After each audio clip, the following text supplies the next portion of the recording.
beginning of 2000, in Kagadi or Chivali district, we had some political turmoil that settled down, now moved from politics to go to land grabbing, where people settled in a particular place and people would use GPS and title the areas where people are settling without their knowledge. We came to learn about these land titles when some people started selling them. And we raised the matter to government because the people who were involved in getting these land titles were seen to be indigenous people and very big in Bunyoro. The president chose the option of talking to them and compensating them.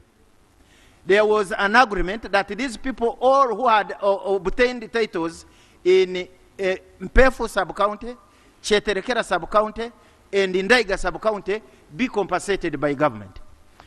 As the government is preparing the process, this is the same group who agreed with the president for compensation. Some of them are selling these land titles to the so-called powerful people in this land. The powerful people, they move with the army men. For instance, there is one called Wile Rwomojo. I don't know whether he's a soldier or a businessman.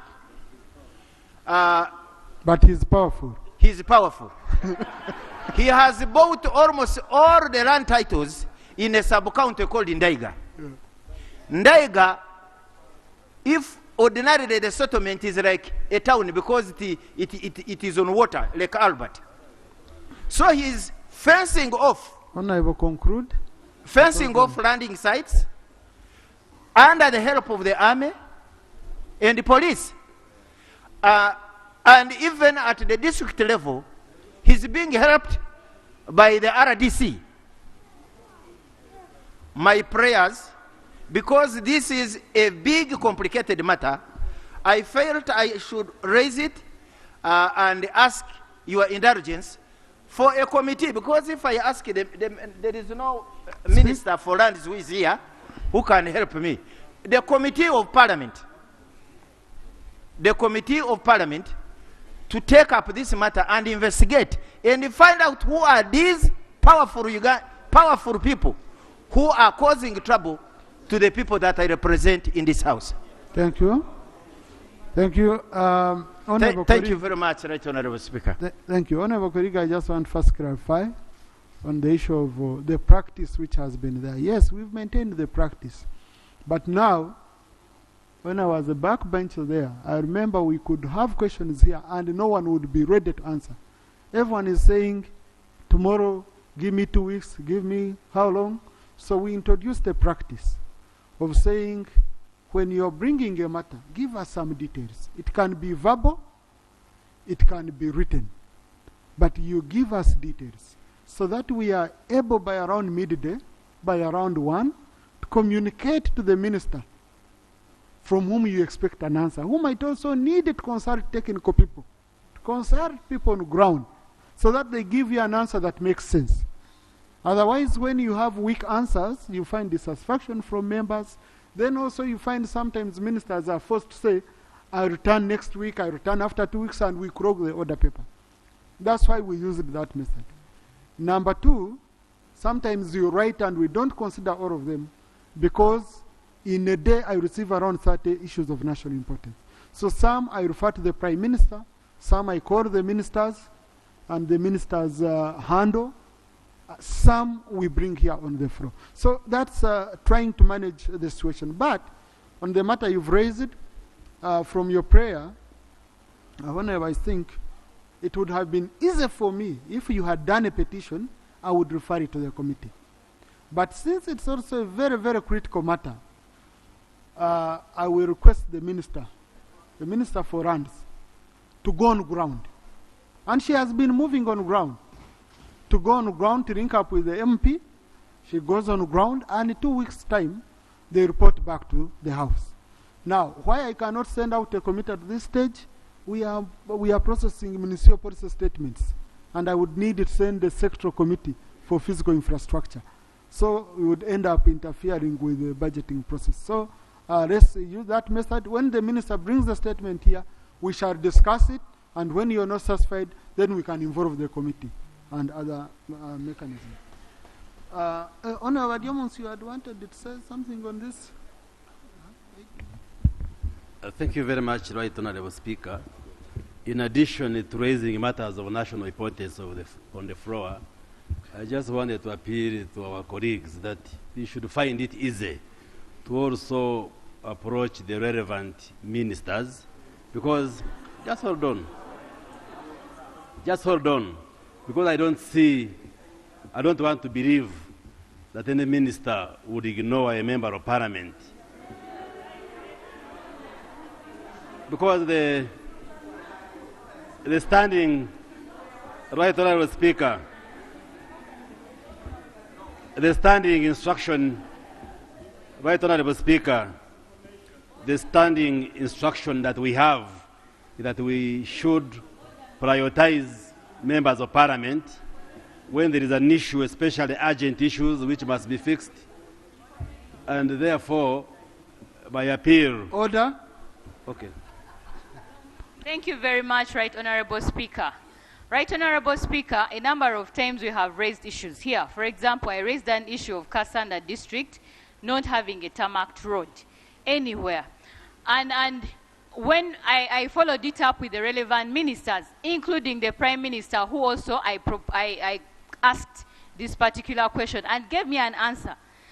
But Right Honorable Prime Minister, for a very long time, even when you follow up these ministers, including the head of the ministers, the Prime Minister, we get no answers, no responses. So is it in order for the Honorable Minister to stand here and say that we need to go back to the ministers? Yet when we go to them, we wait for a month. It's been over 2 months, I think, or 3 months since I raised my issue here.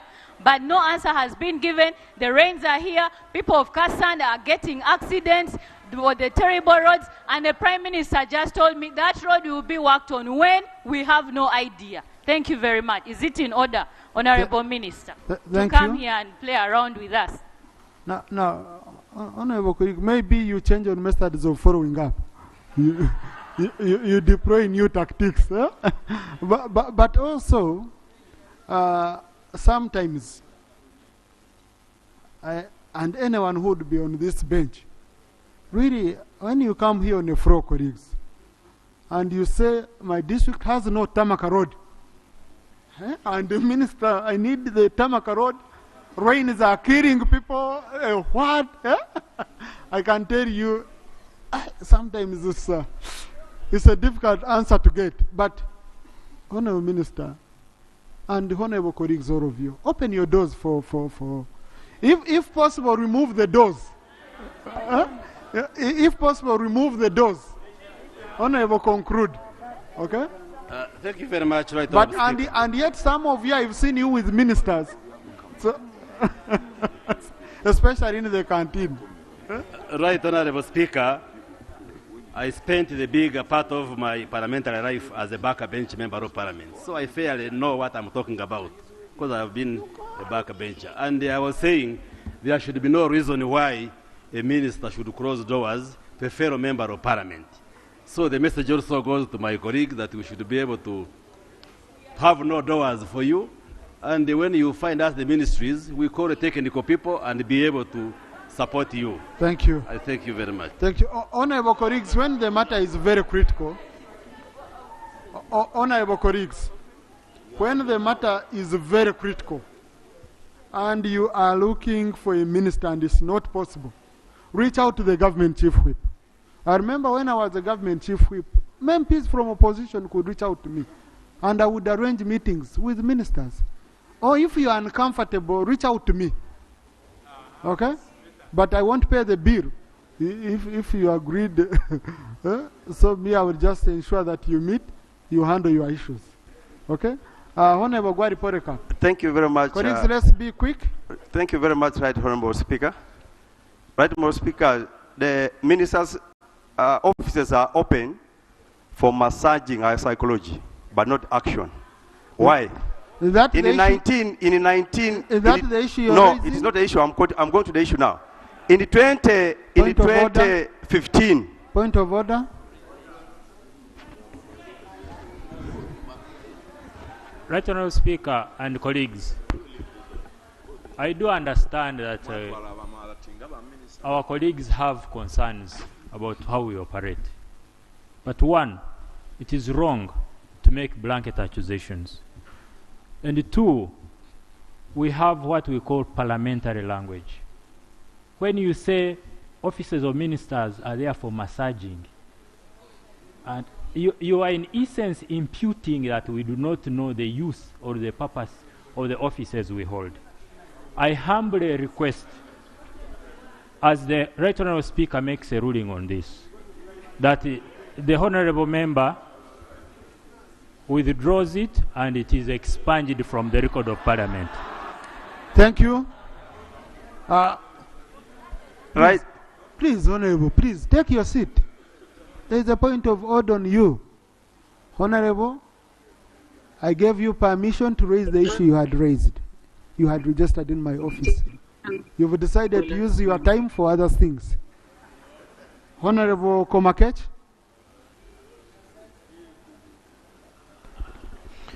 Thank you very much, Right Honourable Speaker.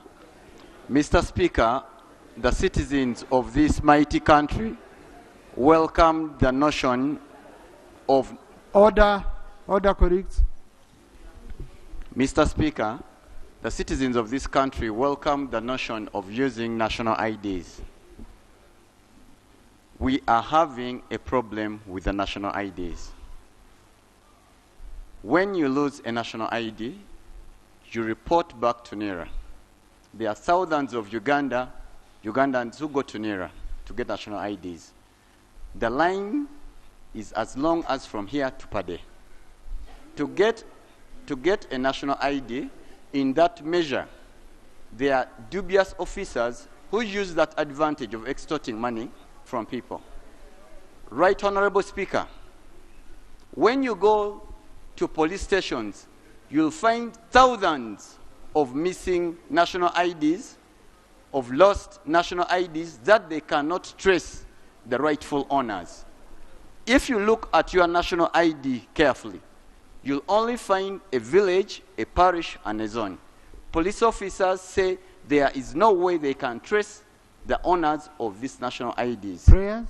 My prayer, can the Ministry of Internal Affairs present a ministerial statement on when they are planning to redesign the national ID to include the contact of the bearer or the email of the bearer, so that in case of loss of a national ID, they can easily trace back the national ID to the bearer.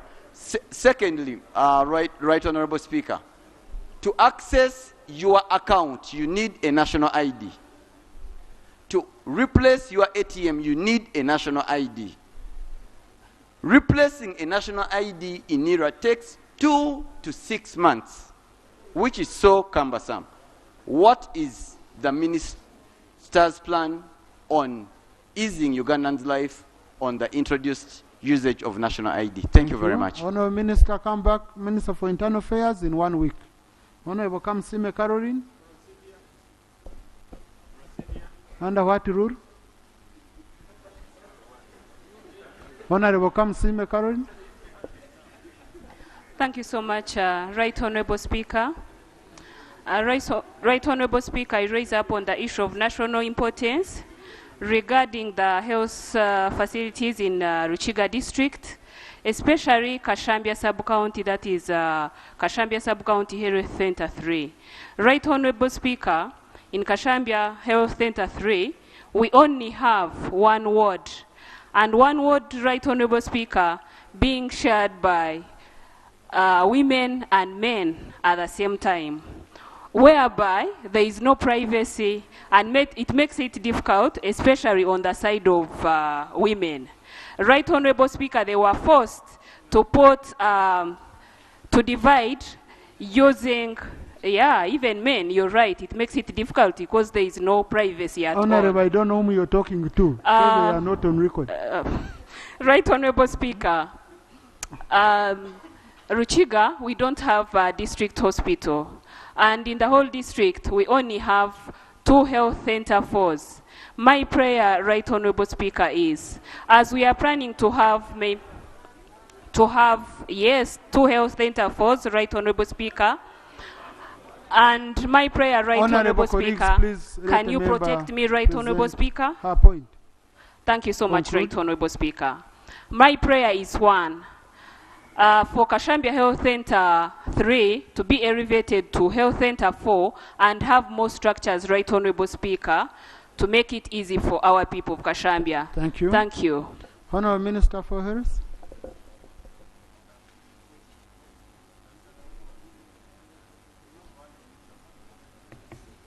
Thank you very much, Right Honorable Speaker and the Honorable Catherine, for raising this very important issue of our health. However, getting a district hospital has criteria. The first criterion I'll give you is that you must be 500,000 people in that district. The second is there are no nearby health centers like a national referral hospital or a bigger hospital anyway. So therefore, Ministry of Health would like to have a district hospital everywhere. But many of the districts we have formed as parliament have a smaller population.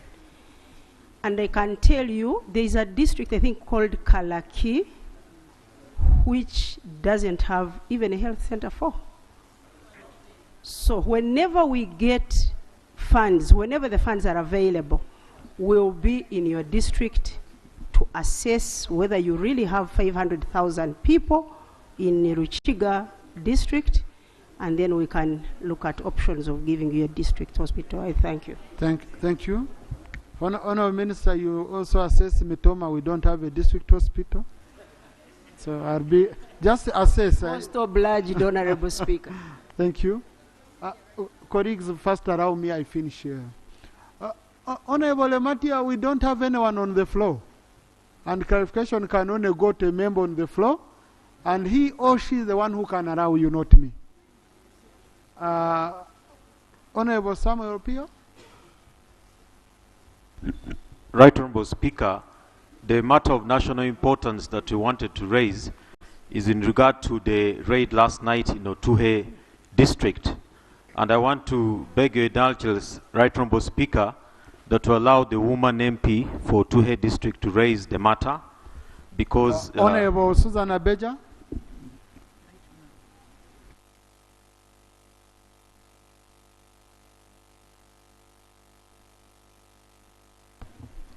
Thank you, Right Honorable Speaker. I'm raising on a matter of national importance on the raid carried in Otuhe district last night.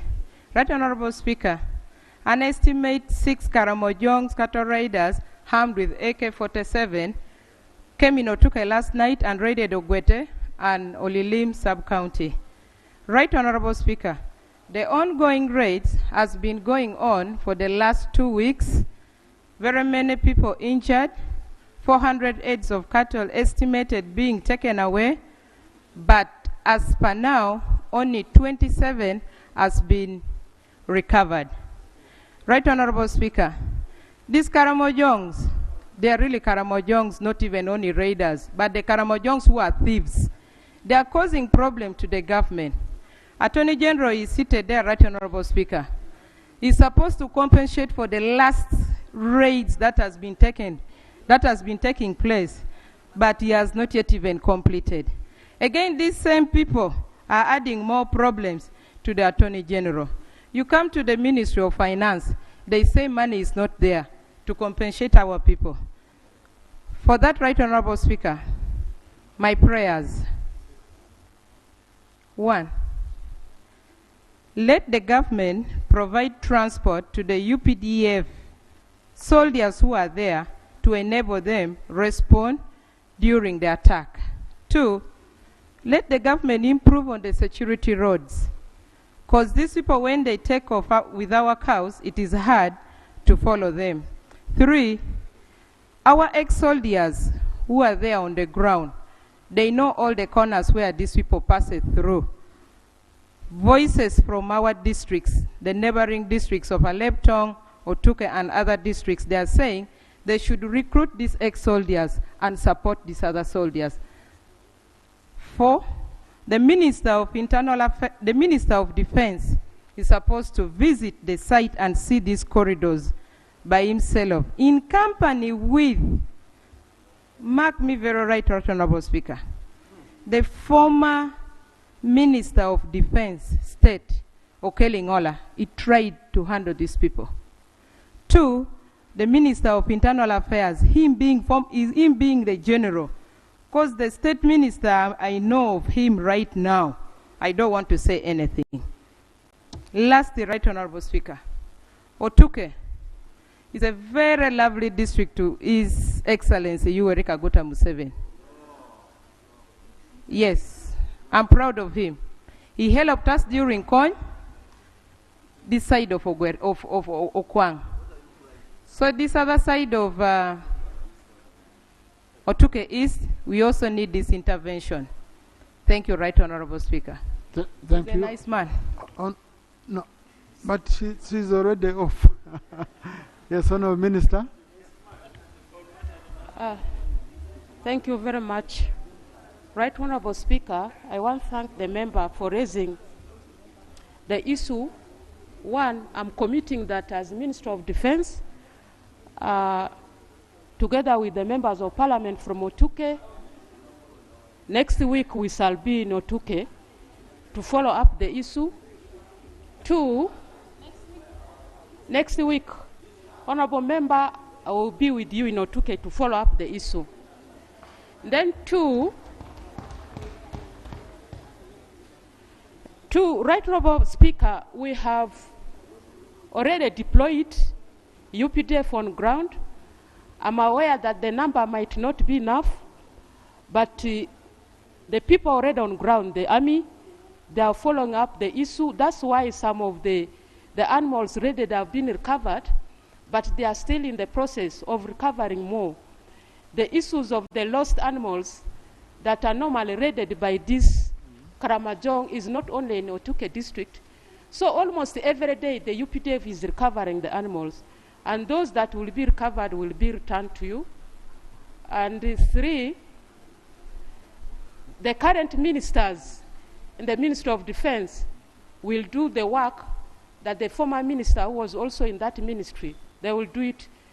Please put your trust in them, they will do the work. Thank you. Thank you.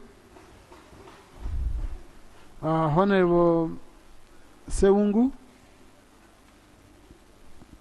Thank you, Right Honorable Speaker. Right Honorable Speaker, UPE started in 1997, and the government gave a fee to particular schools, most especially those that were in the municipalities, whereby a child from P1 to P3 was meant to pay 18,000, and the P4 to P7 we are paying 22,400, and that was the practice from 1997 for the last 26 years. As we talk right now, Right Honorable Speaker, this money was meant to cater for particular areas, teachers' accommodation, electricity, water, and other utilities.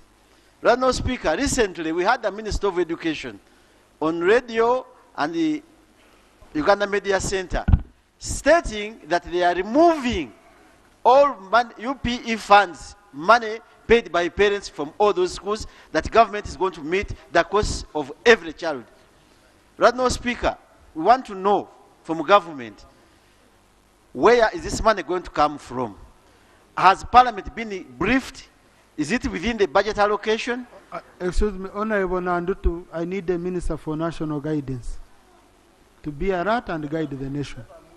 Okay? So, right now, Speaker, what we want to find out, because this is a matter within schools, We know that parents, because of laxity of government, parents have been paying extra charges in the schools. Where government comes in, you want to know how much money is going to be paid per child, per term, per school, for secondary and primary. Thank you. So my prayers, Honourable Speaker, could we be briefed officially by Minister of Education where this money is going to come from and how much money is going to be paid for child beginning next term, so that we don't get messes that have already been taking place in education. Thank you. Thank you, Honourable Speaker. Government, is this a concluded matter?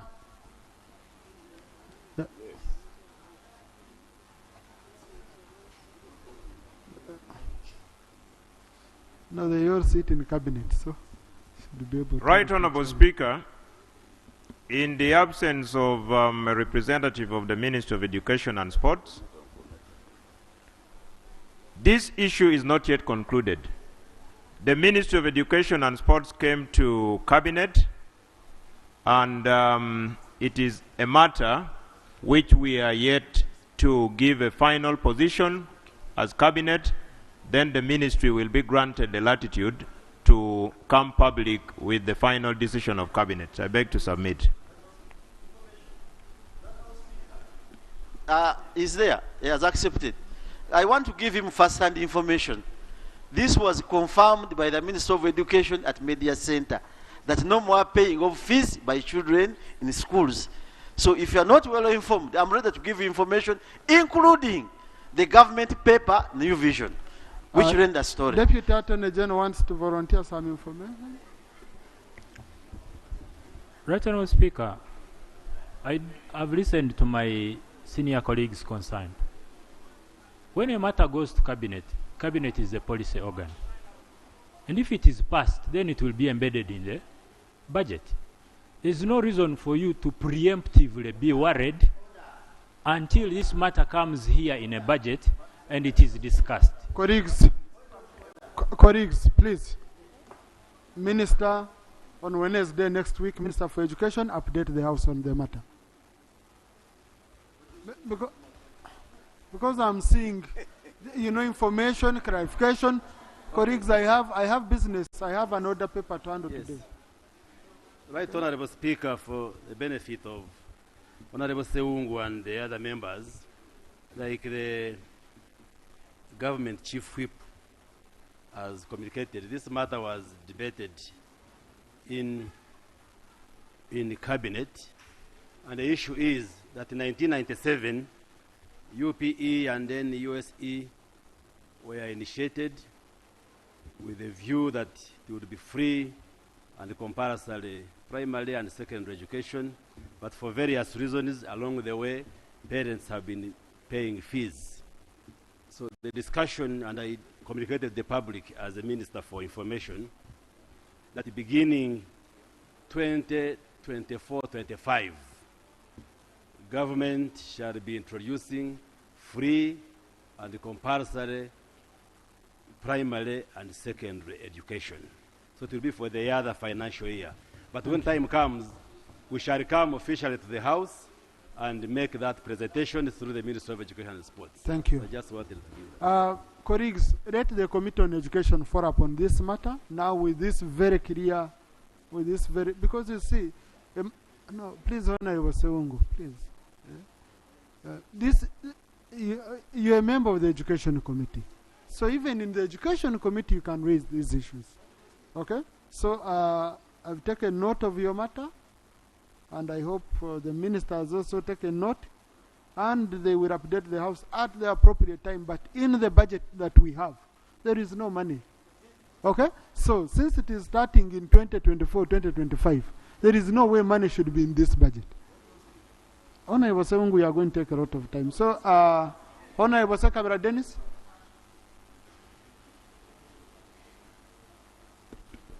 Thank you so much, Mr. Speaker. Mr. Speaker, on the 3rd day of April 2023, in my constituency, Katikamu North, we had heavy rainpour. To be specific, in Lusenke village, and 13 roofs were put down and gardens were destroyed. I therefore want to pray that the line minister comes in to help these people because they have not been helped. Mr. Speaker, since I have only used 1 minute of my allocated time, may it please you to give the remaining 2 minutes to my colleague, Honorable Gwali Polycarp, to perform his constitutional duty, because it is too challenging to challenge the ruling that you gave, yet he had a very pertinent issue. Thank you so much. Thank you. Now, the time he would have used, you used it to explain. Thank you very much. Please, Honorable, take your seat. That's not how we conduct business in Parliament. Yeah. Parliament is not like a cigarette in the village where you smoke and you pass on to your colleague, also have a puff. You know, that's not how we do business in Parliament. That's what we call mpande seho in our language. You puff, then you pass on, also pour a puff. No, that's not how we do it. Okay? Wait a bit. Honorable Mugema Peter. Then procedure. Thank you, Right Honorable Speaker. Right Honorable Speaker, yesterday I had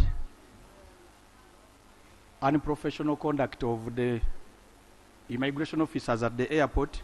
It so happens that I was at home in the wee hours of the night. Then 6 of my voters had called me that they had come back to Uganda, but they had denied them entry just because they are using the odd passports.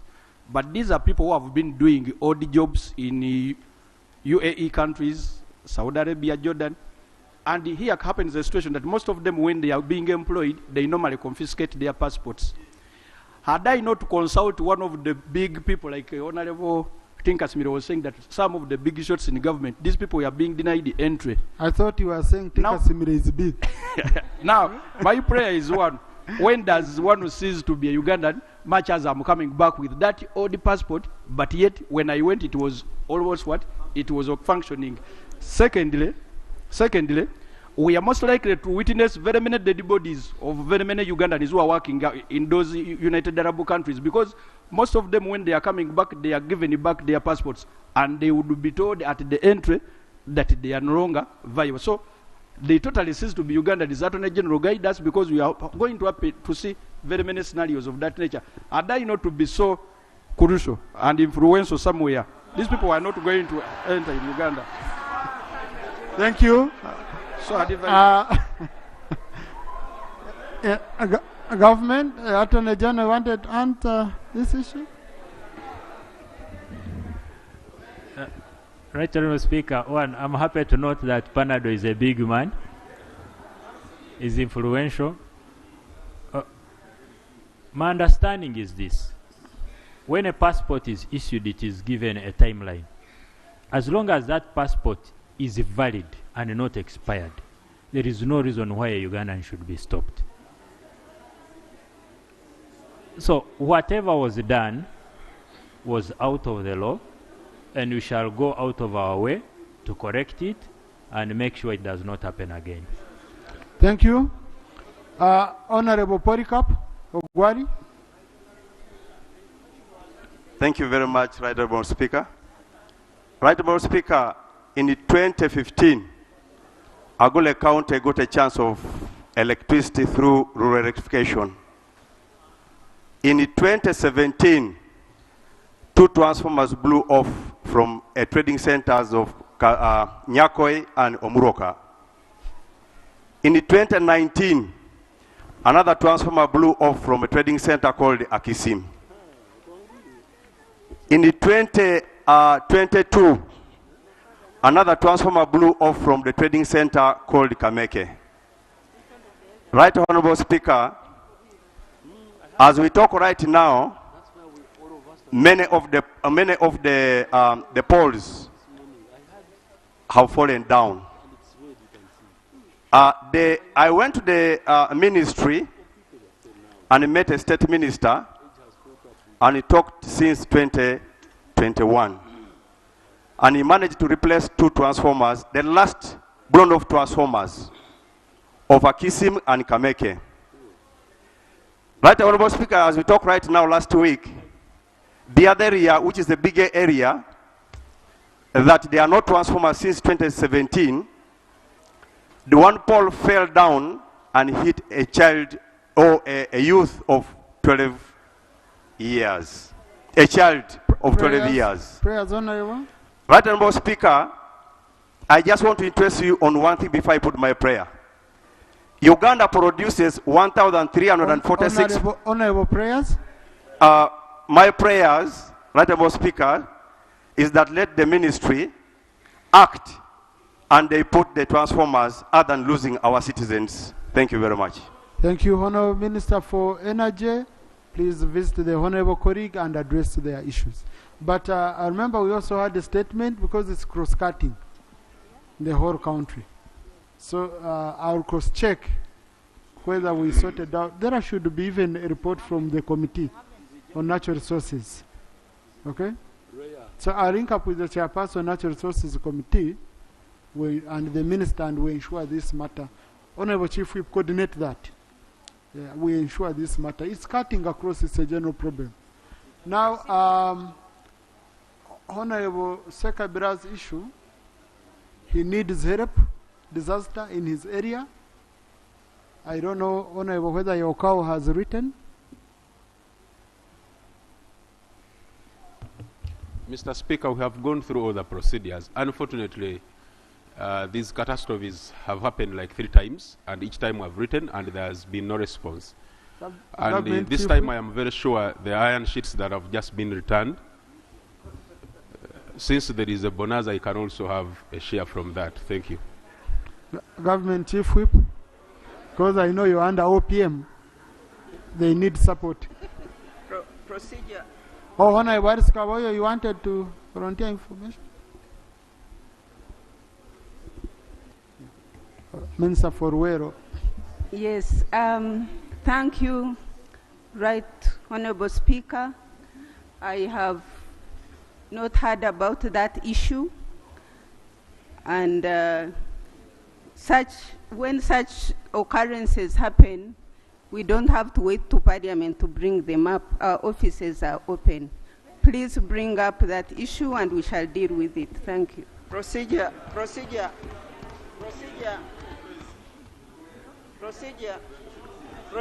Please let's ensure that we help honorable colleagues. I know there is a way they go through. Sometimes the budget is very, very tight, but they go through and look at the most urgent areas and support. So, Honorable Sarah. Thank you very much, Right Honorable Speaker. Right Honorable Speaker, last week on Thursday, I did raise the issue of the black water fever that is killing children in my district, together with a disease that has been nicknamed busy by my people. And the Minister of Health was directed to come and respond to this matter as a matter of urgency. So, Right Honorable Speaker, since the Minister is in the House, can I hear from, through you, Right Honorable Speaker, would it not be procedural right that she responds specifically to when the ministry is going to move down to help sensitize my people, but also help resolve this problem of the black water fever and also the disease called busy? Thank you. Specifically sending the team on ground. Honorable Minister.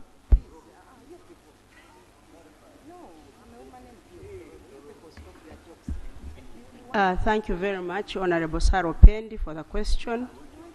I have never heard about busy bees. What is the disease called? Even Uncle Google doesn't know it. Nonetheless, because I tried to look for that disease she was talking about, busy, but it's not there. Nonetheless, there is a problem really with malaria right now. There's a new mosquito and a new strain of malaria that is really resistant to the known drugs. And I can promise you, Honorable Sarah Opendi, that you know Ministry of Health very well. You worked there for over 7 years. I will get the experts to come and check what exactly. Yeah, it's a complicated malaria that we are having now. The upsurge is real.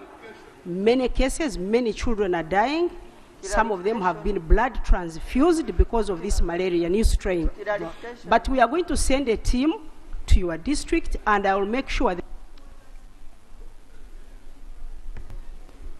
and then you can take them through where this new strain is. Thank you very much, Right Honorable Speaker. Thank you. Honorable colleague, you see, what a member wants is that you send a team on the ground to verify what has been reported. And I think you've ended on a good note. Otherwise, when we don't send a team, no, people just see colleagues where we've reached. Okay? Time is not on our side.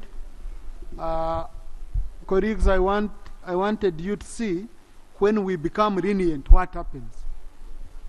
From 2 to 3:20, we on still communication from the chair. We can't run parliament this way. Okay? I just left you today, but I want to inform you, I'll be strictly between 2 and 2:30 handling matters of national importance. Strictly. Beyond 2:30, if we've handled only one matter or 2 matters, that's what we shall stop on, and we go on the day's order paper. So let's ensure that we are here by 2. Ministers should be here by 2. We handle issues quickly, and then we move to the agenda. Next item. Item 3 on the order paper, statements by ministers. 3.1. No. Clerk, these items, please jump them for now, because I haven't received them. So I need to go to 4. Item 4 on the order paper, laying of papers. Honourable Minister for Finance.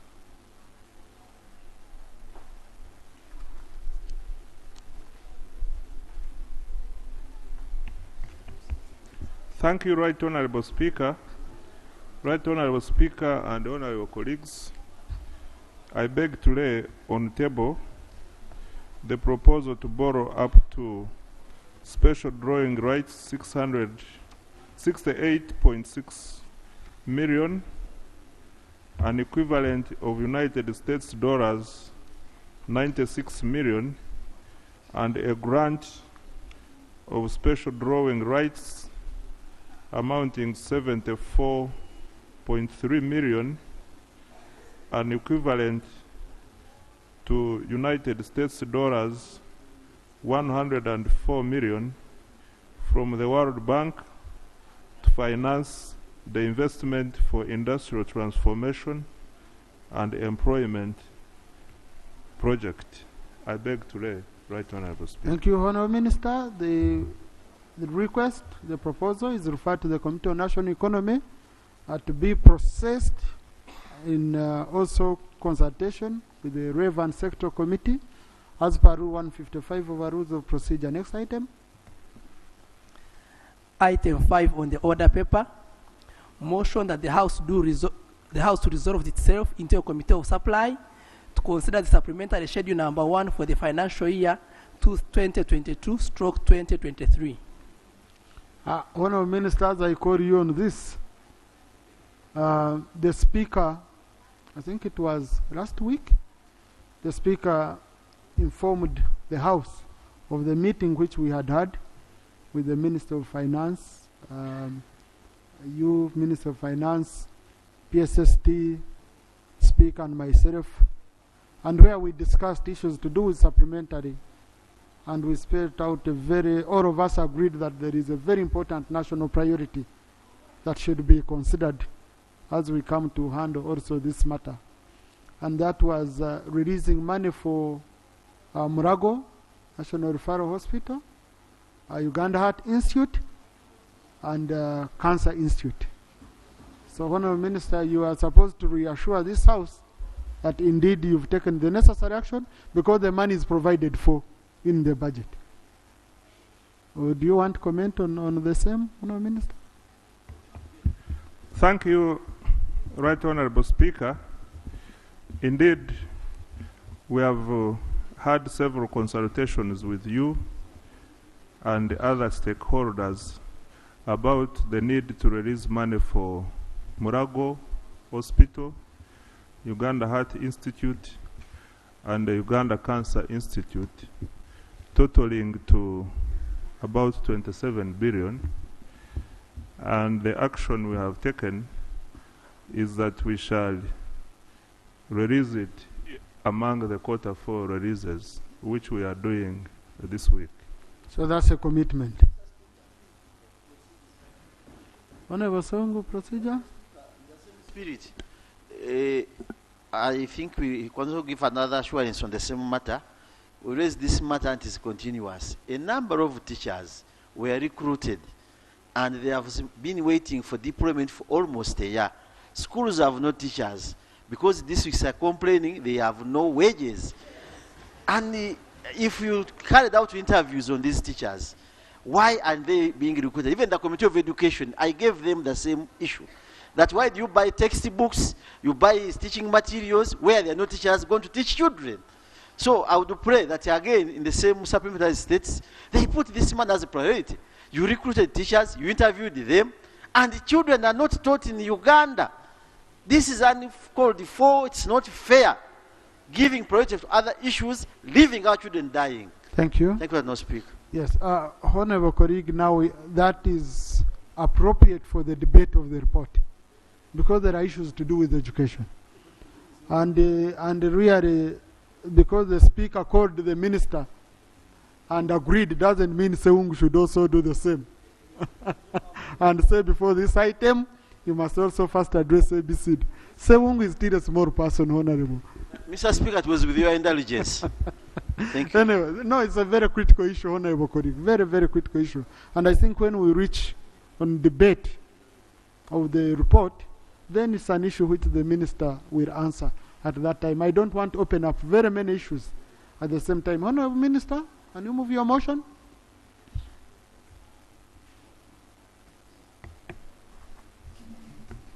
Thank you, Right Honorable Speaker.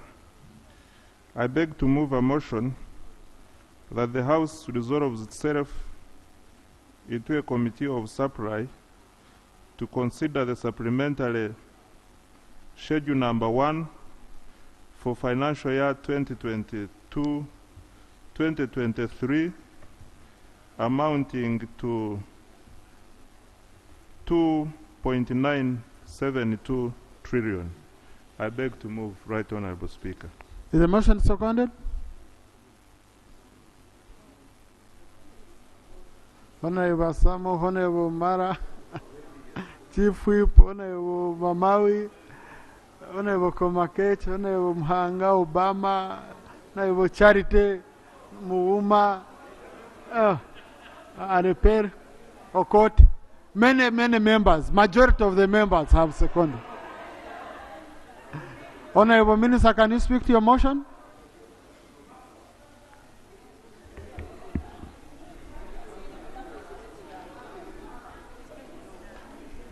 Right Honorable Speaker, on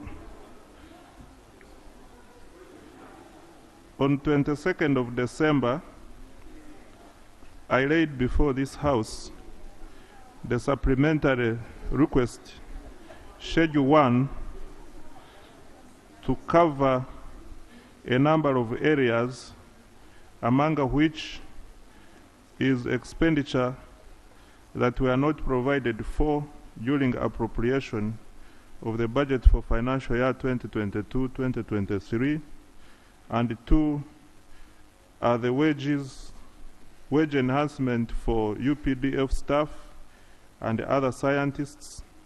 3, the unspent funds, which are mostly external financing from development partners that could not be incorporated at the time of finalizing the budget for financial year 2022-2023, and 4, expenditure on security, and lastly, other government commitments such as ongoing contractual obligations. Mr. Speaker, sir, this motion came into addendums 1, 2, 3, and addendum 4, and all these addendums were referred to the Committee on Budget for scrutiny. And I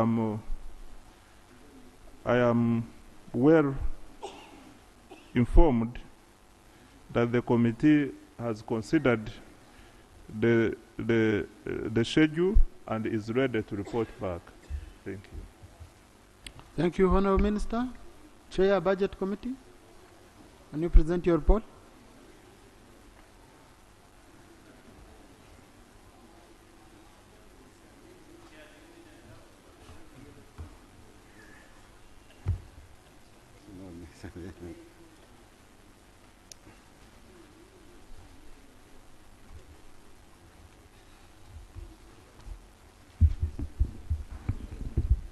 Right Honourable Speaker and Honourable Members, I beg to report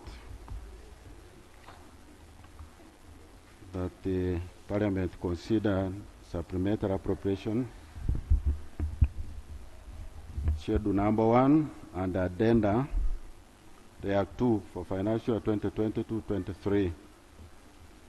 Before I report, Right Honourable Speaker, I beg to read the following documents.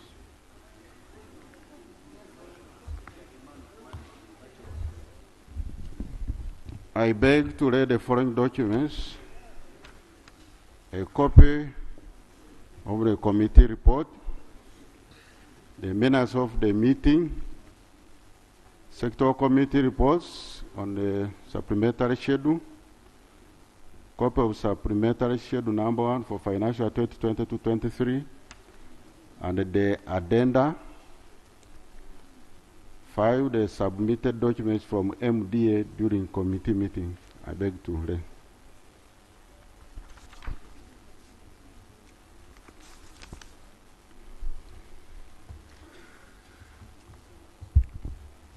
Right Honourable Speaker and members, like the Minister has indicated, on 23rd December 2022, Minister of Finance, Planning and Economic Development laid before Parliament supplementary schedule number 1 for financial year 2022-23, amounting to shillings 2,387 billion.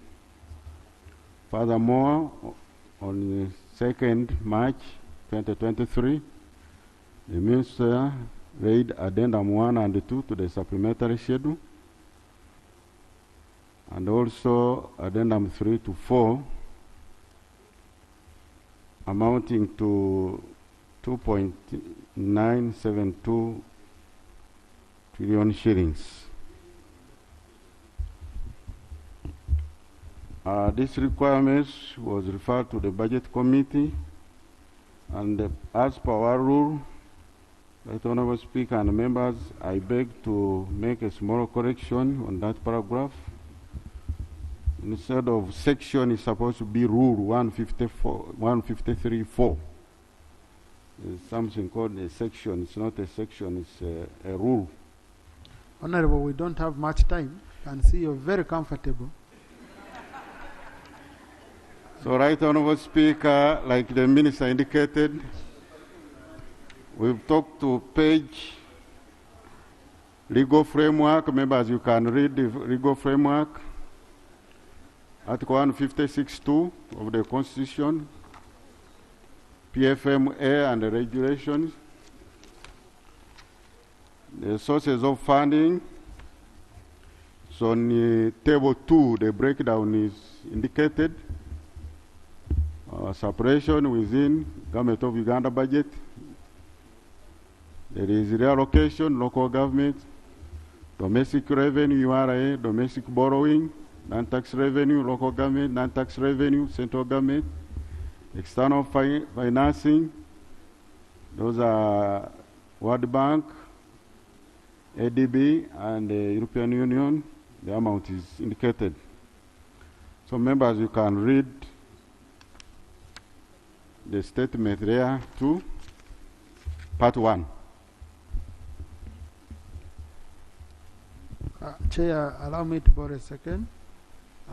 In the BAP regard this afternoon, we have a delegation of leaders and constituents from Kivoga East constituency, Kivoga District, represented by Honorable Dr. Kefa Kiwanuka and Honorable Kaya Christine Nakimwero. They are here to observe proceedings of this House. Please join me in welcoming them. You can stand up for recognition.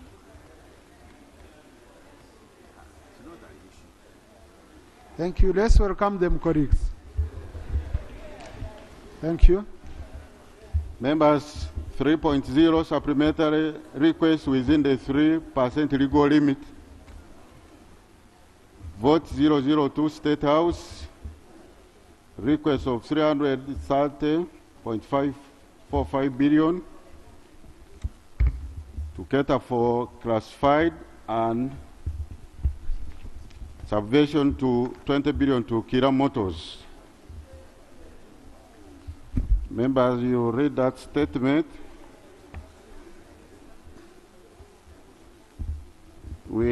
Page 7, we recommend, the committee recommends the following. 1, decline approval of 20 billion for Kira Motors Corporation, since Parliament had appropriated fund within the 77.09 billion for the procurement of parts and material for production of electric buses. B, a value for money audit be undertaken by Office of Auditor General for funds advanced to Kira Motors Corporation for last 3 financial years.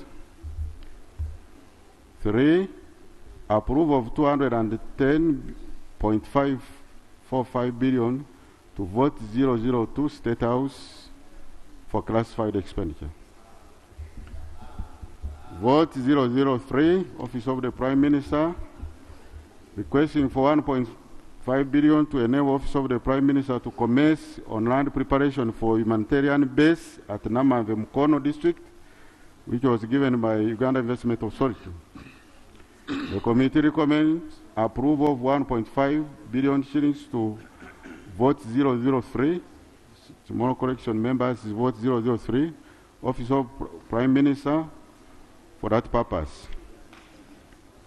Vote 004, Minister of Defense and Veteran Affairs, a request for 90 billion. Colleagues, can we listen to the Chair Budget Committee? 90.39 billion as salary enhancement for UPDF senior officers.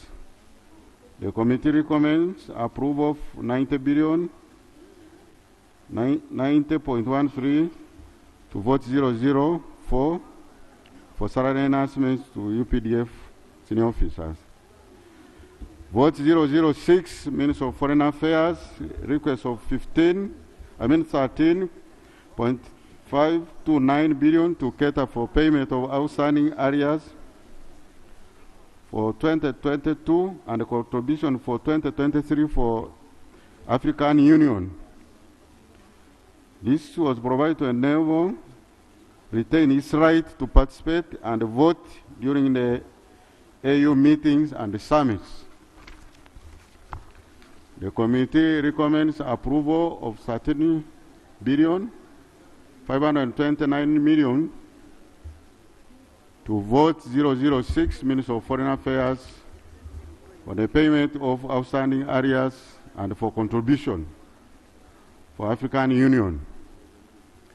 Vote 008, Minister of Finance, Planning and Economic Development, request of 16.357 to cover shortfall on critical activities, including the PPDA, Appeals Tribunal, acquisition of land for one-stop center at Uganda Business Facilitation Center in Kololo, shortfalls under the PP unit, and the funding for EAC meetings and resource mobilization travel.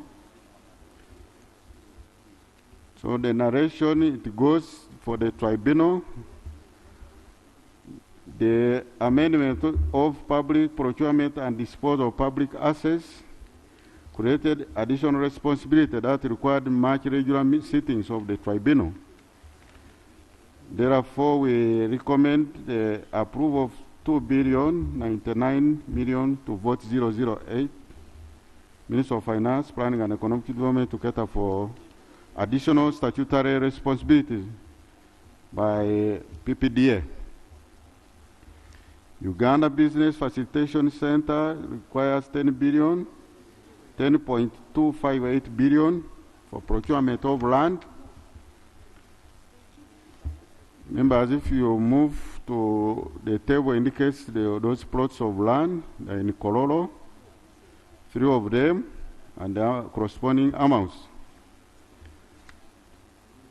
Members, you recall that when we read through the evaluation report by land valuer from Ministry of Land, the committee noted that plot 3A Baskerville Avenue as encumbrances, mortgage to Stanbic Bank Uganda Limited. The committee recommends Roman 1, approval of Uganda shilling 6.788 billion for Ministry of Finance, Planning and Economic Development for the purpose of procurement land of plot 4A and plot 4B to expand the parking area, and we recommended deferment of Uganda shilling 3.927 billion for procurement of plot 3A, pending clearance of the encumbrances on the property or title. Finance and administration, they are requesting for 2 billion to facilitate them for travel,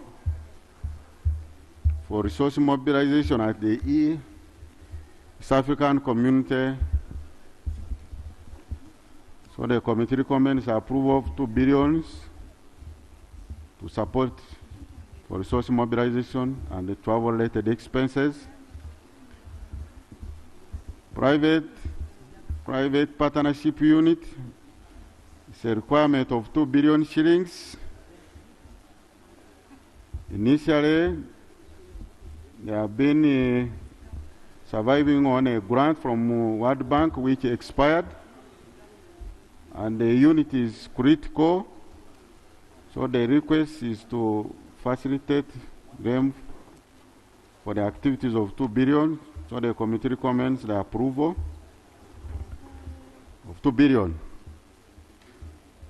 Minister of Finance, again, is requesting for 2.473 billion to cater for Uganda Telecommunications Corporation Limited board expenses constituted, and we recommend the approval of 2.473.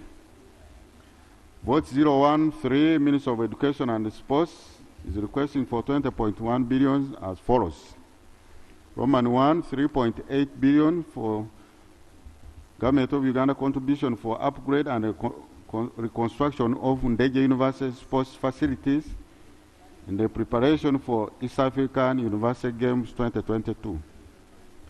Members, Ndege University won the bid to host the East Africa University Games. So this requirement was to uplift the sports facility.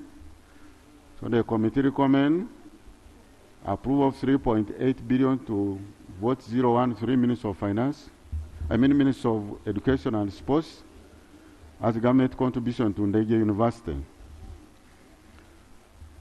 3 billion required for activities under Education Review Commission. The commission was constituted by Minister under Legal Notes number 5 of 2021, and since that time there was no budgetary provision. However, the committee observed that out of the 3 billion allocated under the supplementary, Uganda shilling 600 billion is to be used to hire 3 units of vehicles to facilitate the commission's activities for the remaining month of 2020-23 financial year to hold public hearings in at least 2 sub-regions. The cost of vehicle hire seems overstated, and would be more cost effective to purchase the vehicles. The committee therefore recommends 1. Approval of Uganda shillings 3 billion to vote 013 Minister of Education and Sports for critical activities under Education Review Policy Commission. Number 2, we said the 600 million planned funds for hiring 3 units of vehicles should instead be used to procure other than hiring. 3 is a request for 3.3 billion required to roll out the Education Management Information System. The committee observed that in the budget for financial 2022-23, Ghana shillings 2.86 billion has been allocated. However, there is a need for additional funds to cater for increasing number of learners. The committee therefore recommends approval of 3.3 billion shillings to vote 013 Minister of Education and the Sports for the rollout of Education Management Information System. Uganda shillings 10 billion is required to clear outstanding commitments for supply of instructional materials. There is a correction, not institutional instructional materials for primary and secondary schools. Members, you recall that the materials, there was an outstanding of 43.4 billion. So the request for 10 billion is partial settlement on the outstanding bills to enable the suppliers to deliver the materials. So the committee recommends 10 billion to Minister of Education and the Sports, vote 013. Minister of Trade, Industry and Cooperative, vote 015. 86.4 billion for Government of Uganda contribution to Munyonyo Commonwealth Resort for construction of a convention center in preparation for hosting of the non-allied movement conference in Uganda this year. NAM. Honorable members, Uganda is scheduled to host the NAM summit this year. However, there is no conference facility that can accommodate over 3,000 guests expected from the 120 member states and the 17 observer countries. Accordingly, the government of Uganda entered into a joint venture agreement with MENA Investment Limited as a feasible option for construction and operating the convention center for hosting the NAM, G77 and the China summits. Members, you recall that we took note of our contribution to Munyonyo Commonwealth Resort. We have tasked the UDC to inform Parliament of how much Government Equity and Commonwealth and dividends paid so far.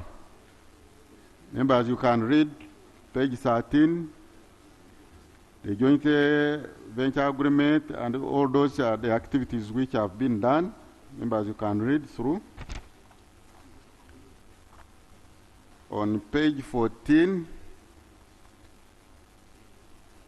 we've made a recommendation that 1, we recommend approval of 38 billion shillings to vote 015 for Government of Uganda contribution as equity shares to Speak Resort Convention Center, joint venture for construction of a convention. We've declined approval of 48.4 billion being loan amount to Speak Resort Convention Center joint venture pending approval of the terms and condition on loan from Government of Uganda as per Article 159, subsection 5, 6, and 7 of the Constitution of the Republic of Uganda. Vote 015 again. Minister of Trade, Industry and Cooperative, a request of 302.255 billion as follows. Roman 1, Uganda shillings of 274.11 billion to UDC for purchase of government shares in Atiaga Sugar Factory.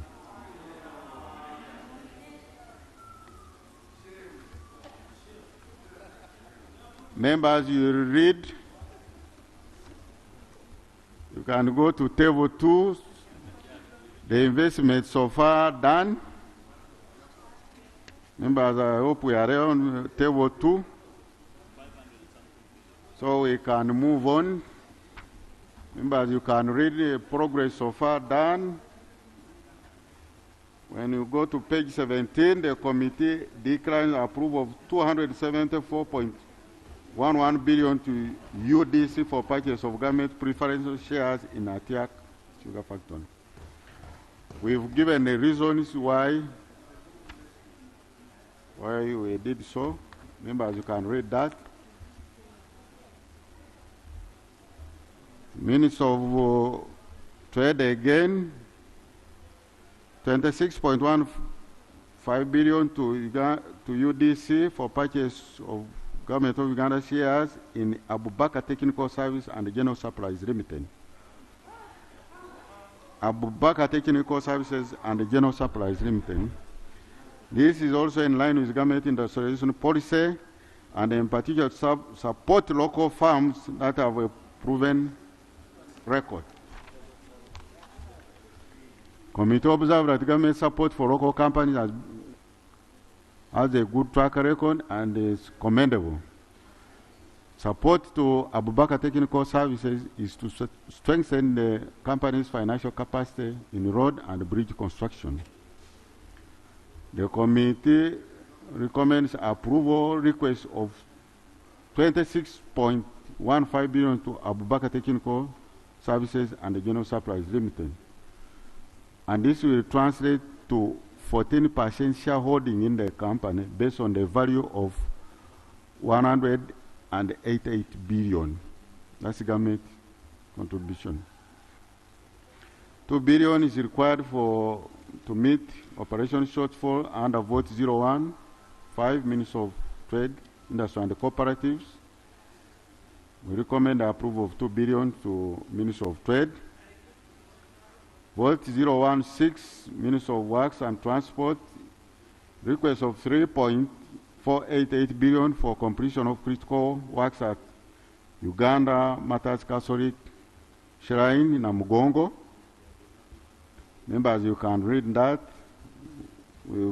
The committee recommends approval of 3.488 billion to Minister of Works for complete works at Namugongo. Vote 017, Minister of Energy and Mineral Development of Uganda shillings 103.3 billion as follows. 57.6 billion to cater for the out-of-court settlement to Albatross. Members will note that the government of Uganda energy policy is to reserve 10% of country's power generation capacity in the form of thermal plants to deal with emergency situation in the event of interruption on the national grid. In line with this policy in financial 2014-2015, government of Uganda entered into an implementation agreement with Albatross to establish a 50 megawatt thermal plant in Waima. This would utilize heavy fuel oils produced locally from country's proposed oil refinery in financial 2018-2019. Members will note that due to delayed production of fast oil and development of the oil refinery, the project was unable to commence as planned, and it was found it costly and unsustainable to provide annual subsidy of United States dollars of $74.5 million for the investor to use imported oils. Now, Government of Uganda mutually agreed to discontinue the project and reimburse the developer for expenses incurred in the development of the project processes, retain the land and other assets of the project. Albertus presented a claim amounting to $16 million US dollars, equivalent to 60 billion, incurred on the asset acquisition and other operational expenses, of which United States dollars 4.768 million, approximately 16.832 billion, has since paid. Therefore, the required amount is Uganda shillings 43,167 million. Now, the supplementary request of 57.6 billion is in excess of 14.33 billion. We recommend, the committee recommends approval of 43.16 billion for Minister of Energy and Mineral Development to cater for the out-of-court settlement for Albertus. Uganda shillings 14.433 billion to be recovered, deposited on consolidated account, and the proof of this deposit be provided to Parliament if they had made the payment. There was the request was over than the required. Uganda shillings 45.7 billion for the buyout of ESCOM concession at Kira Narubare Power Station. Honorable members, you can read that ESCOM is ending the concession, and the investment which was done there was factored in the tariffs. So the amount that was determined by Electricity Regulatory Authority was United States dollars 18.8 million shillings. However, this is still subject to an ongoing audit by Auditor General. It's a reliable estimate upon which resources were availed in the budget estimate. Failure to raise this buyout amount will mean extension of the concession until ESCOM recovers its outstanding investments and return. The committee observed a supplementary request of 45.7 billion partial provision awaiting the final audit by Office of Auditor General on 21st March 2023, which is already done. The committee recommends as follows. Approval of 45.7 billion for Minister of Energy and Mineral Development to make partial payment for buyout of ESCOM concession. The Office of Auditor General expedites the final audit and evaluation to determine the total reimbursement to ESCOM, and the government should provide that in next budget. Vote 018, Minister of Gender and Labour and Social Development, requesting for 2.59 billion for rehabilitation of Gaddafi National Mosque. The committee recommends approval of 2.59 billion to Minister of Gender, Labour and Social Development for the rehabilitation of Gaddafi National Mosque. Vote 020, Minister of Information and Technology and Communication Technology, a requirement of 39.2 billion as a shortfall to provide 50% of Uganda shillings 113.75 billion on pension areas to former employees of Uganda Post, Uganda Telecom Communication Limited, Uganda Post Limited, in order to pay the pensioners over a period of 2 years. The committee recommends the 39.2 billion to clear the areas. Vote 101, Judiciary request of 1,653 3 million for handling the security threats against judges and other public officers. We recommend the approval of 1.653 billion to vote 0101, judiciary for security of judges and officers as guaranteed. Vote 111, National Curriculum Development Center, request of 6 billion for the development of new advanced level curriculum. Members, you are aware, is a new curriculum. The committee recommends approval of 6 billion to National Curriculum Development Center for development of new advanced level curriculum. Vote 117, Uganda Tourism Board, 2.6 billion to cater for the wage requirement under the vote. The committee recommends approval of Uganda Shillings 2.6 to vote 117, Uganda Tourism Board to cater for wage requirement.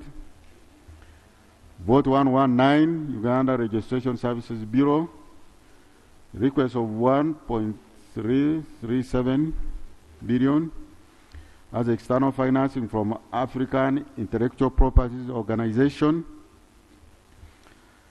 The committee observed that Uganda is a member of the African Regional Intellectual Property Organization and they receive subscription and fees. Members, when you read section 18 of Uganda Registration Services Bureau Act, Cap 210 provides that all revenue collected by URSB should be paid into a consolidated fund. Accordingly, there are fees which went to the consolidated account. So the purpose of this is a request of United States dollars of 350 equivalent to 1.337 billion shillings. A matter of 5 minutes. So we recommend the approval. Petroleum Authority of Uganda, a requirement of 11 billion to take care of the activities on ECOP and refinery development. The committee recommends approval of 11 billion to ECOP. Uganda Police Force, vote 144, 68 billion shillings as follows. 38.5 billion to meet contractual obligation on CCTV Phase 2 equipment, 26 billion for maintenance of CCTV equipment acquired during first phase and phase 2, and 3.5 billion to purchase security vehicles for judges. We recommend the approval of 68 billion shillings to Uganda Police Force. Vote 155, CDO, Coastal Development Organization, requirement of 9.5 billion, of which 7.5 billion is for to take care of buffer stock fund, and 2 billion for transport rebate for fine spinners Uganda Limited. We recommend the approval of 9.5 billion. Makerere University vote 301, requirement of 8 billion for renovation of Lumumba and Mary Stuart Halls.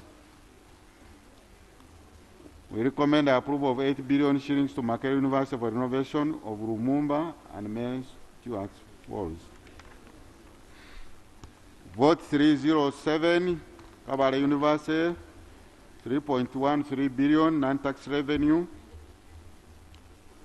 This is to take care of the printing of examination, repair of old buildings, facilitation of part-time lecturers, and the purchase of laboratory equipment. We recommend the approval of 3.213 billion to Kabale University. Vote 532, Uganda Embassy in Somalia, Mogadishu, 731 million. This is for shortfall and for security-related issues and renovation. We recommend the approval. Vote 858, Kayunga District, 837 million. This is unspent fund swept back to consolidated fund at the end of financial 2021-22 to enable UPDF Engineering Brigade to complete construction of Wellness Center 3. We recommend the approval to Kayunga. Vote 893, Mitoma District, of shillings 2.628 for rehabilitation of those roads. Kazinda, Rutoche, Tereko, those roads. We recommend approval. Vote 924, Rukungiri District, 1.795 as unspent funds for financial 21-22 for Uganda Intergovernmental Physical Transfer Reform for construction of city schools and upgrade of Health Center 2 to 3. We recommend 1.795 to Rukungiri District. Various central and local government votes, Uganda shillings 402.401 billion to meet wage shortfalls arising from new policy to enhance wages of scientists for financial 2022-23. Members, you see Annex 3 attached. We recommend approval, but on that schedule, we defer 7.2 million shillings for wage shortfall under vote 112 ethics and integrity. So therefore, we recommend approval of 401.68 billion for those various votes. Uganda shilling 1.627 as a reallocation within the local government budgets. The table is there, Butambala, 1.5 billion. Zimbabwe District, 127,469,000. Those figures are there. The committee was informed that Uganda shillings 127 million was appropriated for vote 926 Zimbabwe District for financial year 2022-20 to support health centers in the district. However, the accounting officer requested that the above funds be reallocated for a purpose of procuring land for health center 4. Minister of Health informed the committee that the said land was donated to the district by an individual. In light of the above, the committee declines the approval of the reallocation of Uganda shillings 127 million for vote 926 Zimbabwe District local government to procure land, and recommend that this fund should be retained for its original purpose. The committee recommends approval of 1.5 billion shillings to Tambara local government. Part B, Right Honourable Speaker and Honourable Members, this is a supplementary request that requires prior approval, parliamentary prior approval. Government is requesting Uganda shillings 1.53 trillion under schedule number 1 with the addenda that require parliamentary approval. This is above the 3% legal limit for both development and current expenditure. The votes are as required, as follows. 004, Minister of Defense and Veteran Affairs, 339.809 billion is required for the vote to cover the shortfall on wage. This will be funded by a corresponding separation in the classified equipment project. The committee recommends approval of Uganda shillings 339.809 billion to Minister of Defense and Veteran Affairs to cover shortfalls on wage. Vote 010, Minister of Agriculture, Animal Industry and Fishery. A request of 12.97 billion is required as external financing from World Bank for Uganda multi-sector food security and nutrition project. Members will read that narration. And this is external funding. We recommend the approval of 12.9729 billion to Minister of MAIF. Vote 011, Minister of Local Government. Uganda shillings 13.97 billion as required as follows. 13.179 billion external financing from African Development Bank for Markets and Agriculture Trade Improvement Project, MATIP 2.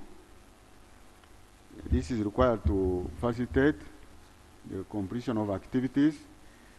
And the Uganda shilling 799 million is required as unspent external funding from USAID from financial 2021-22 for the coordination of implementation of Northern Uganda Development Enhanced Local Government Infrastructure and Livelihoods Program, New Delhi.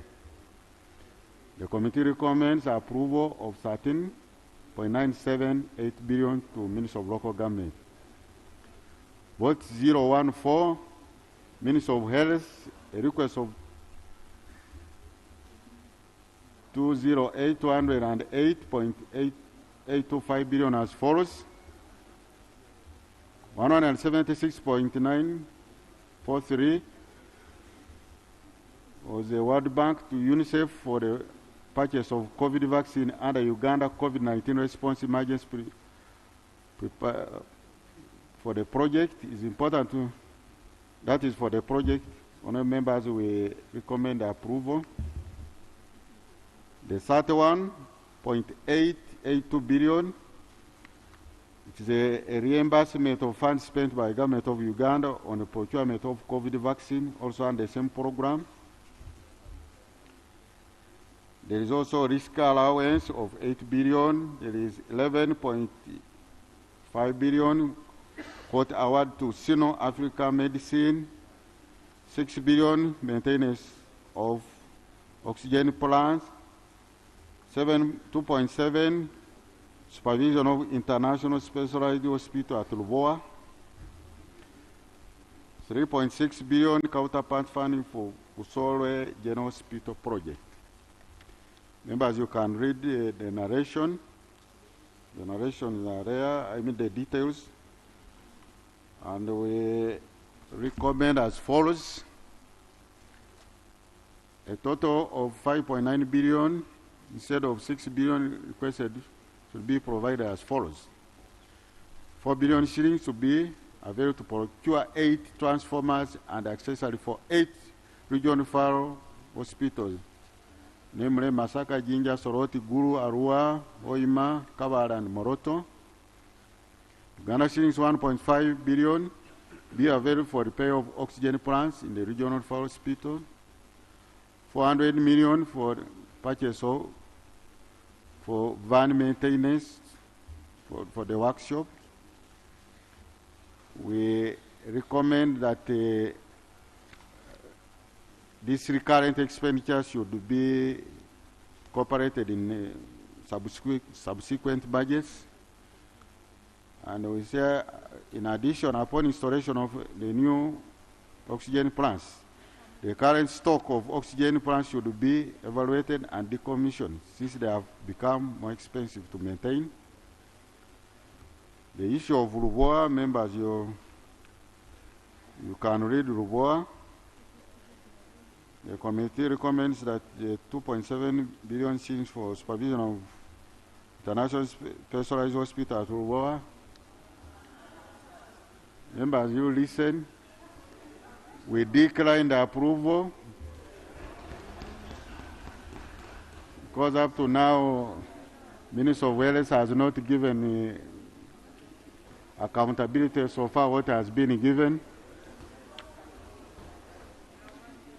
Counterpart funding to Busore General Hospital 3.6. Members, this is a grant from the Spanish government, and we recommend the approval of 3.6 to Busore General Hospital.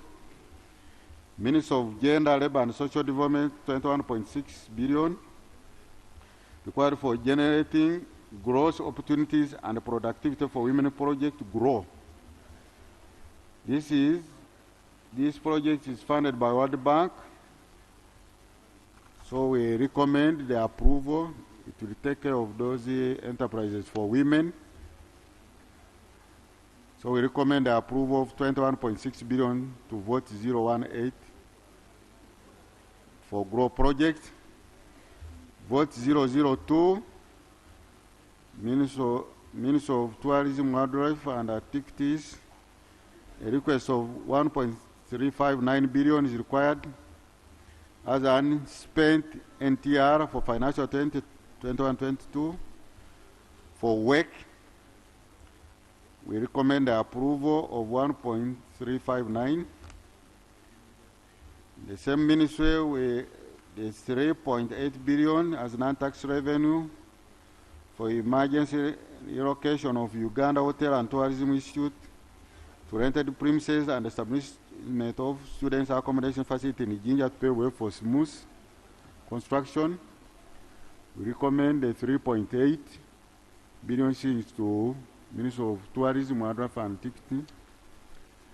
Vote 120, National Citizenship and Immigration Control, 46.786 is required by the Directorate to procure more passport booklets. Members will observe that the demand of the booklets has increased and there is a shortage of 288,000 booklets. And this, once it's given, it will generate additional 65 billion in tax revenue. We recommend approval of 46.78 billion to vote 120, National Citizenship and Immigration Control. Vote 122, KCCA 34.446 billion. This is required for unspent balances for financial 2021-22. For second Kampala Integrated Infrastructure Development Project KDIP 2 from World Bank. Members will recommend the 34.446 to KCCA. Vote 126, National Information Technologies Authority NITA-U. External financing from World Bank for implementation of regional communication infrastructure project. We recommend that. Small correction, paragraph 3 on page 34.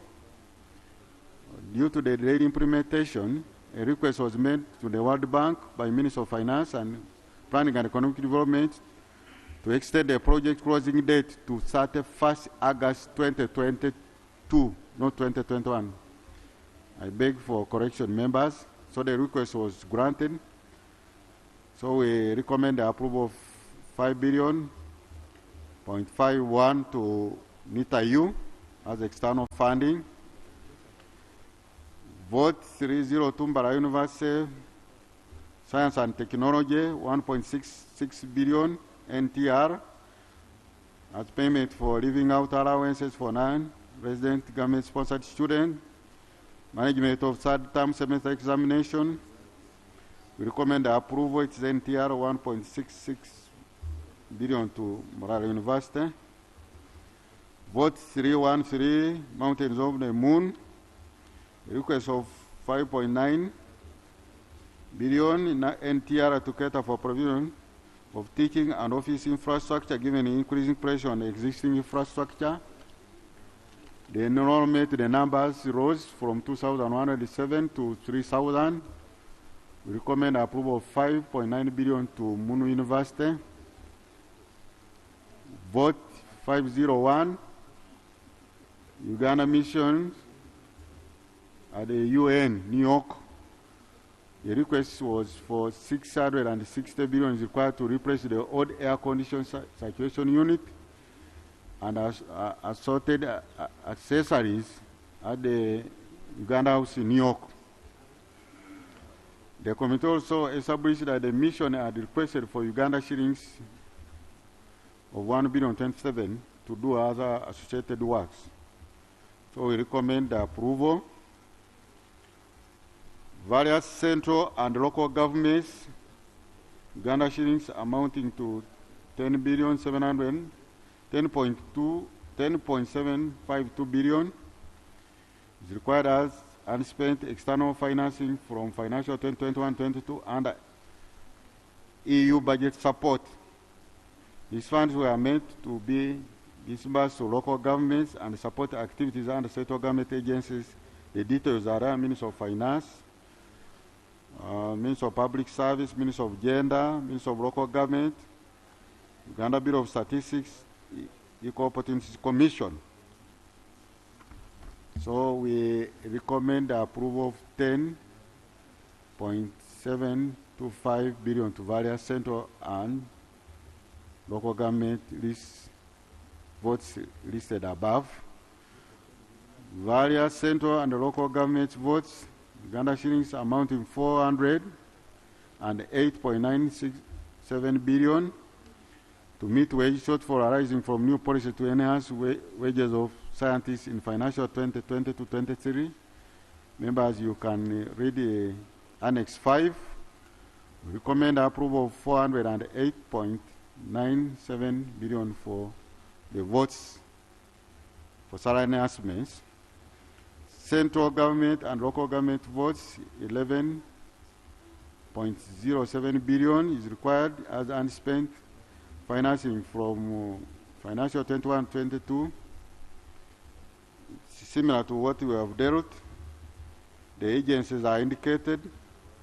The committee declines approval of 11.07 billion to various central and local government listed above, as these funds are already provided in the approved budget for financial 22-23. Vote 600, local governments, Uganda shillings 410.371 required as follows. Uganda shillings 5.639 billion. Local raised revenue, this is required to facilitate local government. Captured as unanticipated revenue at the time of budgeting. This was a surplus. We recommend the approval of 5.638 billion to various local governments. Members, you read Annex 6A and B. Uganda shillings 208.8 billion as unspent balances for Northern Uganda development, enhanced local governance, infrastructure, and livelihoods program, NUDER, benefiting districts Chitogum, Lamo, the area, and Noya, 288 million. We recommend the approval. Uganda shillings 150.601 billion is unspent funds for financial 2021-22 for WUSIMID. WUSIMID, members, you will see Annex 7. We recommend the approval of 150.601 billion for WUSIMID to facilitate local government votes to settle contractual obligations. Uganda shillings 225.233 billion is unspent funds for financial 2021-22 for Uganda intergovernmental fiscal transfer, UGFIT, reform for the construction of cities secondary school, upgrade of health centers 2 to 3, water project, micro-scale irrigations, Annex 8. Members, you read that. We recommend approval of 225.233 billion shillings to cater for all that. Uganda shillings 28.611 billion to cater for reallocation within Colleagues, local can government. we have one house?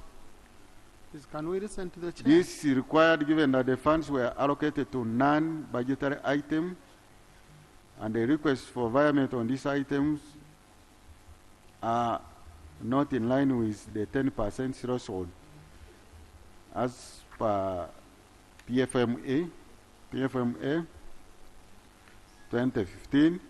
Members, you can see Annex 9. We recommend the approval of Uganda shillings 28.6 1 billion to cater for reallocation within local government budgets.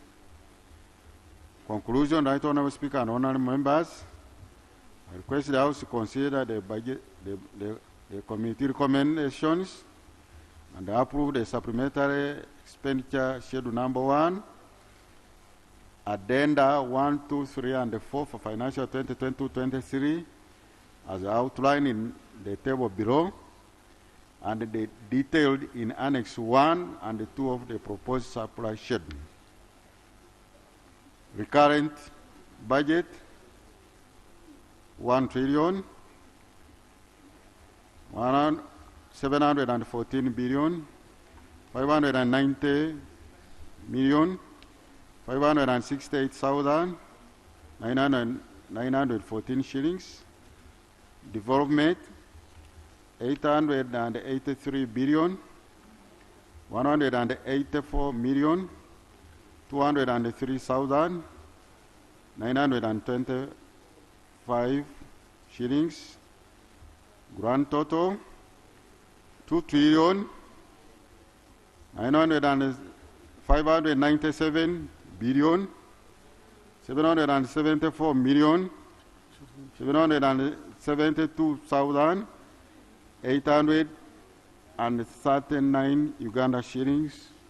Right Honourable Speaker and honourable members, I beg to report. Thank you very much, Chairman.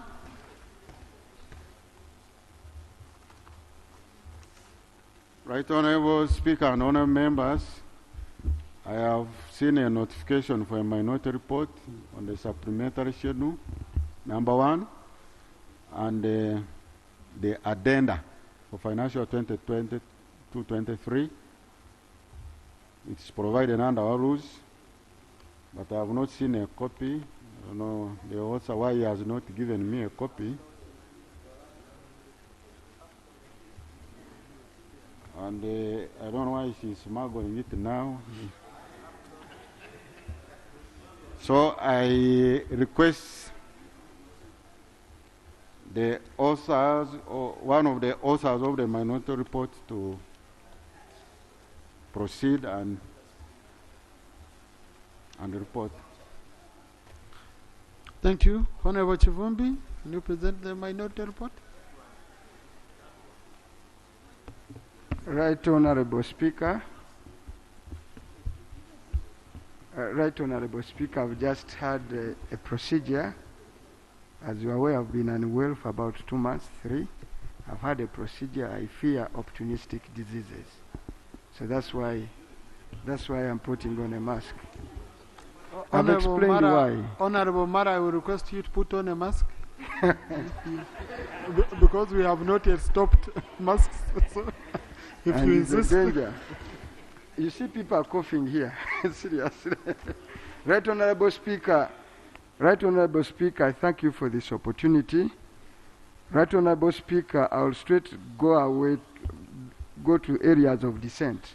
The rules are known, the procedures are known, we are well anchored under the law, so I will go to areas of dissent. A, illegal sources of funding for this supplementary.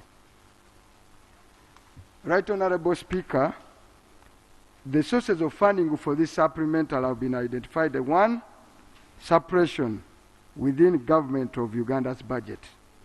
2, reallocation. 3, domestic borrowing. 4, borrowing, domestic revenue. 4, borrowing. 5, non-tax revenue. 6, local revenue. 7, external borrowing. Let me go on the first one, which is suppression within government's budget. Right Honourable Speaker, I've combed the Public Finance Management Act, the regulations, I've looked at the Constitution of the Republic of Uganda. Suppression of a budget is not anchored in any law. And Right Honourable Speaker, let me be very clear. Suppression of the budget is undermining the powers of Parliament to appropriate. The sole responsibility to pass a budget lies within Parliament. What the Minister of Finance has been doing is, after passing a budget under the guise of 3%, They go all out and begin to redo the budget and budget again. The full effect is to fund dubious things that we shall speak on later on. Right Honorable Speaker, unless this Parliament wakes up, takes a bold stand, and finds a solution to the 3%, we will be in this same debate every financial year. Right Honorable Speaker, I want the Minister of Finance to tell me under what law he used to suppress a budget that was passed by Parliament of Uganda.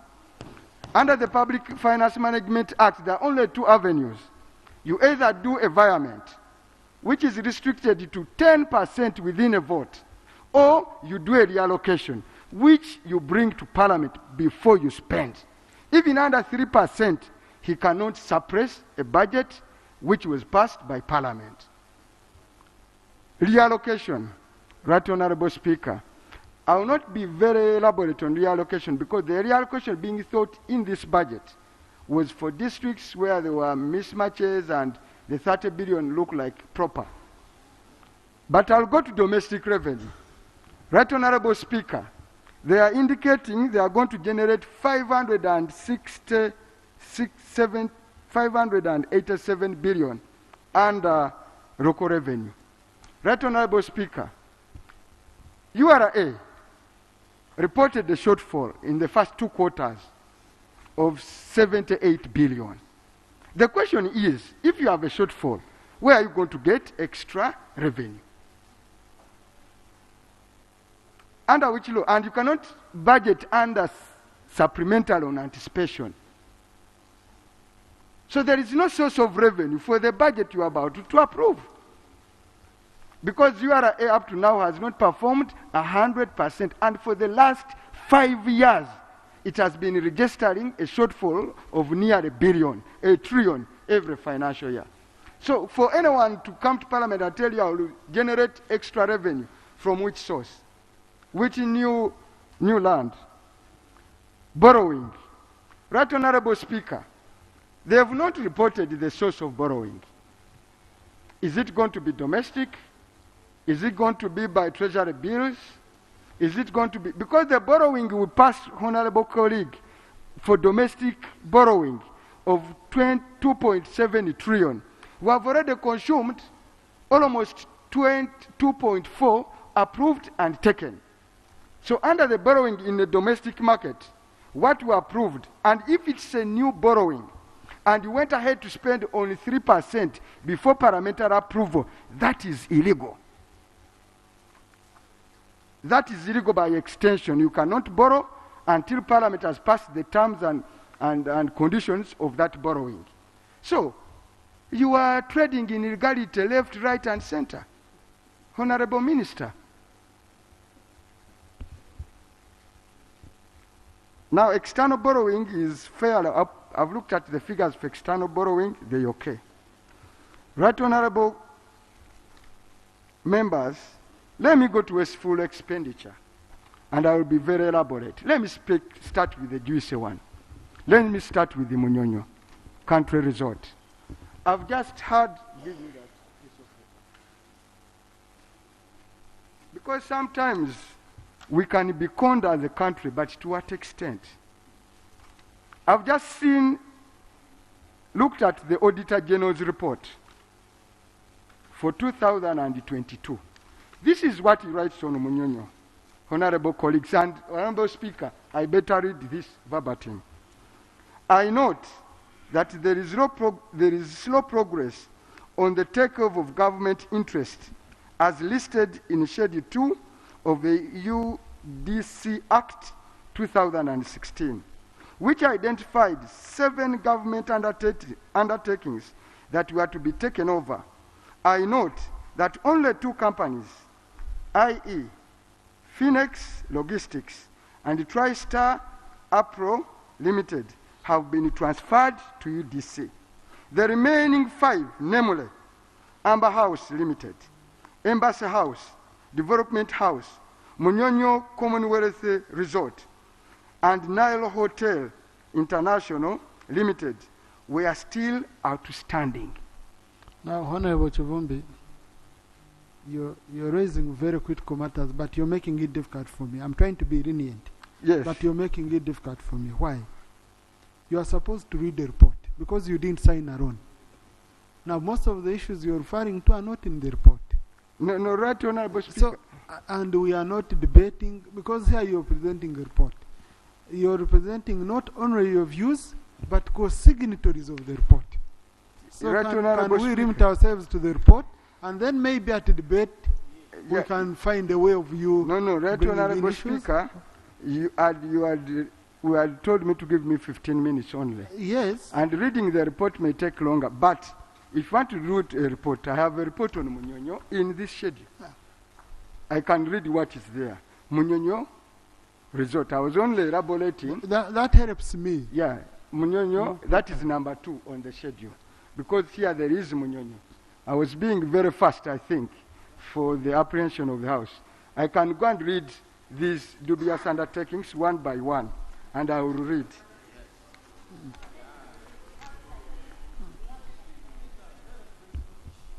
One, let me state number 1, that is, I'm now on page 9. Right, Honorable Speaker, I'm now on page 9. Yeah, that's much better. I'm now on page 9. Yeah. Right, Honorable Speaker, page 9. Land purchase for parking space for Uganda Bureau Facilitation Center. What we have noted on unforeseeable and unavoidable, planning for the parking space, first of all, should have been catered for at the initial stage. Right, Honorable Speaker, how do you build a building, make an architecture building, for heaven's sake, without planning for a parking space? Then you come up after 1 year or 2 years and you want 10 billion in a supplementary expenditure. So this is a negatory expenditure. The committee has recommended to approve 6.7. For us, we are saying the whole amount of 10 is wasteful expenditure. Now, Munyonyo, I've spoken about Munyonyo. Illegal undertaking for equity. Right, Honorable Speaker, shares on behalf of Uganda in any undertaking undertaken through UDC. And I've seen in this report, shares for Atiak, for Abubakar were channeled through UDC. But when it comes to Munyonyo, which is always a dubious expenditure, it is money went direct. And Munyonyo registered a separate company under MERA, went to Munyonyo Resort, where the government of Uganda is the shareholder, cut a portion. It's like coming to a compound between the main house and the boys' quarter, you lent a space to Uganda. And the value of it is dubious. When you look at the valuation report attached, it's dubious. This is how we lost the Shimoni demonstration in the name of CHOGAM. Now, under the name of this conference, we are going to lose another huge sums of money. And I've asked the committee, why do you say the hand should be amputated? Because they are failing to approve part of the money. They are saying the hand should be amputated, but the finger is fine. What kind of reasoning is that? Cut off the hand, but the finger the finger is okay. It is ridiculous to some extent. Right, Honorable Speaker, I'm done with Munyonyo. Let me go to number 2, Ministry of Energy. This is Albatros. They are seeking 57.6 billion to terminate our ESCOM company. Right, Honorable Speaker, the Auditor General has not audited this, but we've gone ahead to pay 57 billion in a dubious where the Auditor General is yet to fully audit. This is dubious expenditure. It is the buyout of ESCOM. I've finished with that. Right, Honorable Speaker, let me speak for what people don't want to speak about. Continued classified expenditure of State House. On another day, government of Uganda needs to curb the appetite of State House and using classified expenditure at every turn of event to spend billions of money. This is becoming a hemorrhage of an economy. and the head of state should not be made to look funny because he is a fountain of honor. UDC purchase of government shares in ATIAC. I want to thank the committee for speaking with us on this report. They have disallowed this expenditure, and I thank them. But for Abu Bakr, in particular, why Abu Bakr? What criteria did anyone use to select Abu Bakr among the struggling companies?